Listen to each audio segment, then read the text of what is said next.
Hello all, and welcome to part 16 of Let's Play Sonic 3 and Knuckles. Gee, 16 parts. This is a really long Let's Play. Much longer than I anticipated it to be. But hey, it's a great game. It deserves it.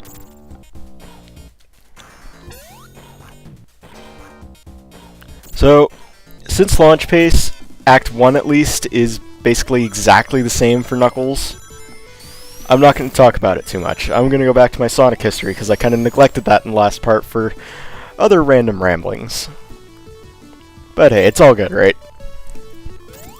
So I just came off of Sonic 2006, and I never really played another Sonic game for a while. I mean, Sonic Unleashed came out, and I did rent it, but I never really got far in it. I really, really liked the daytime stages in it, though. Those were really fun. And the Werehog stages, I didn't hate, but that's because I'm a beat-em-up fan. The thing I hated about them was that they were just so long. And I've heard nightmare stories about Eggman Land, so I don't even know if I want to go back to it. I don't even own it. It's one of the few main Sonic titles that I don't own. I actually think it's the only main Sonic title I don't own now. Because after I got the Sonic Collection on Steam, I do own Sonic 4 Episode 1 and 2. And I've recently bought Sonic Colors a while back in the summer. Which is another game I still need to beat. I'm really behind on my games here. But anyway, after Sonic Unleashed, in that time frame we also got a Wii, and I played some of the spin-off games, like Sonic Riders, I hated it. Sonic and the Secret Rings, I hated it. Those are just rents, though. I don't own them, and I probably never will. So after that, let me think, what came after that? I think this was about the time where I bought Sonic Adventure 2 Battle on the GameCube. And I've already said my opinion on Sonic Adventure 2, it's not my favorite 3D game of all time. In fact, I think it's a very overrated Sonic game. I mean, yeah, the Sonic levels in the Sonic levels in the Shadows levels are just amazingly fun. Everything else, not so much, though. But yeah, I bought that. I didn't beat it for a while because, you know, the space level with Rouge pissed me off so much that I put the game off for pretty much a whole year. That's how much I hated it. Also, yeah, clipping through spikes again. But after that, I believe I bought Sonic CD on PSN. Which was a very good buy. That game was reworked, and I've said it before and I will say it again, it is the definitive way to play Sonic CD. If you are not playing Sonic CD on the new port on Steam, on Xbox Live, PSN, on handheld, whatever, you are playing it wrong. It's just that simple. Oh yeah, I went to the bonus stage just so I wouldn't have Super Knuckles anymore. And then I stuck around longer because this fucking Eggman slot. All my rings.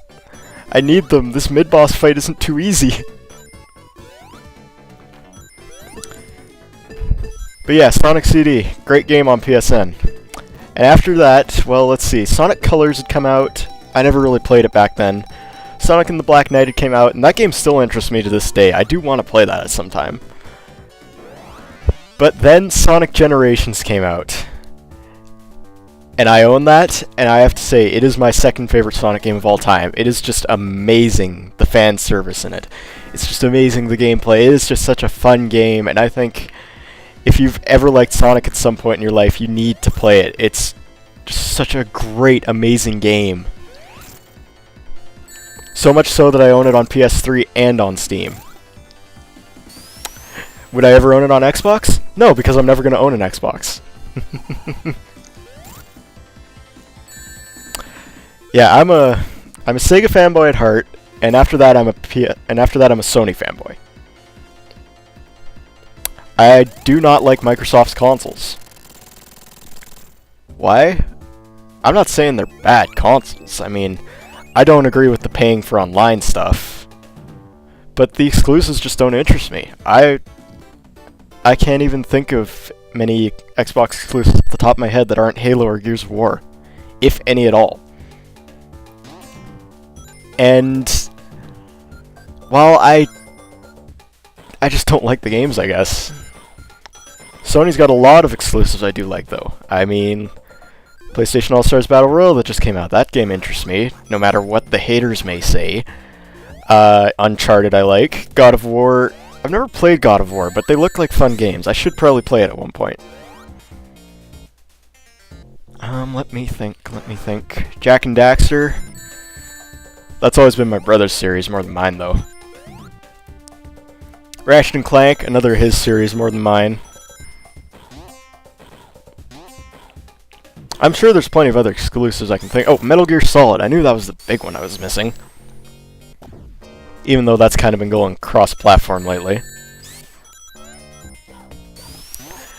I should probably get back into the game, because this is a completely different section of launch base for Knuckles.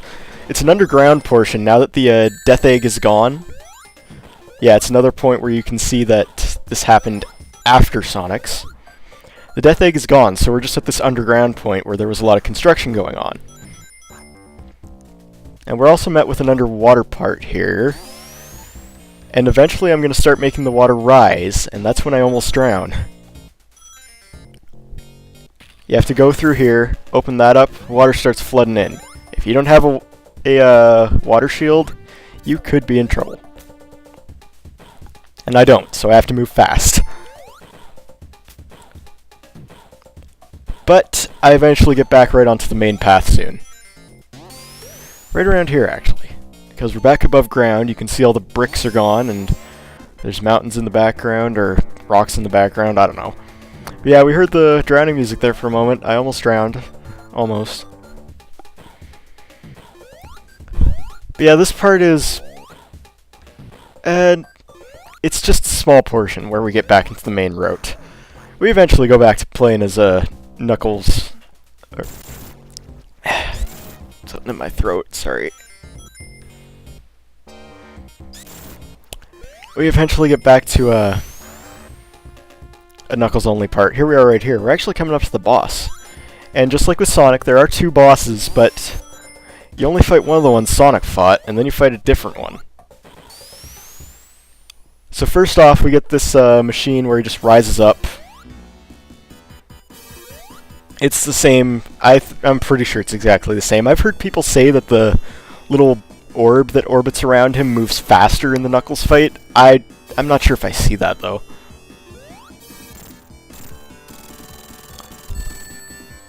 I did get hit by it there, though, and I usually do get hit by it because I get overzealous and try to kill him in one shot.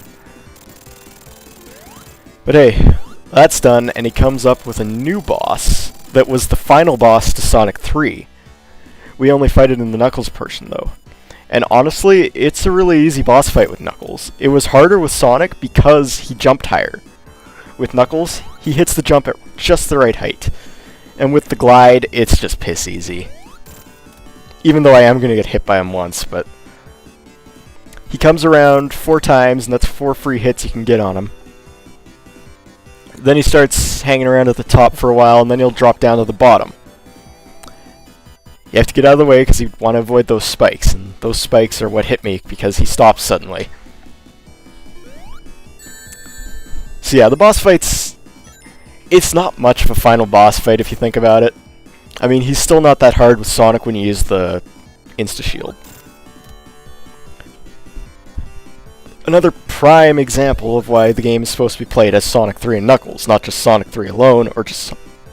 excuse me, Sonic and Knuckles alone. There, he's done.